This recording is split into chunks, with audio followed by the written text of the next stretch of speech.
জুলাই এই গণ অভ্যুত্থানের পরে যেটা হয়েছে ওই ওই ধারাবাহিকতা থেকে আমরা এখনো বেরোতে পারিনি। সেটা একটা ভয়াবহ পরিস্থিতি তৈরি করছে এবং কঠিন অবস্থা তৈরি করছে এবং আমাদেরও এখনো এই কথাগুলো বলতে হচ্ছে। এখন আমরা যখন কথা বলি তখন কথা বলতাম, তখন আমাদের বলা হতো যে আমরা বিএনপি জামাতের পক্ষে কথা বলছি।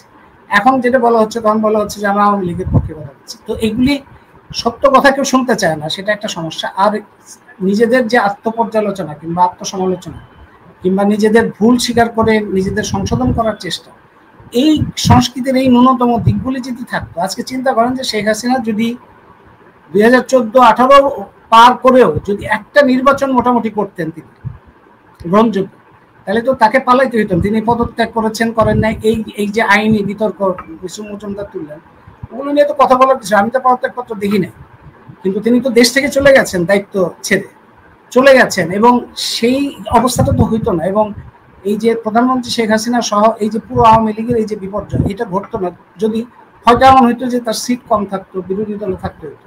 এই যে প্রাতিষ্ঠানিক প্রক্রিয়াকে অবজ্ঞা করা এবং একচ্ছত্র ক্ষমতা রাখা, ক্ষমতা চিরস্থায়ী করার যে জন্য ধর্মীয় গোষ্ঠীগুলিকে ব্যবহার করা, হেফাজতকে কোলের মধ্যে নিয়ে আসা, এই প্রক্রিয়ারই ফলাফল তো আমরা এখন পাচ্ছি।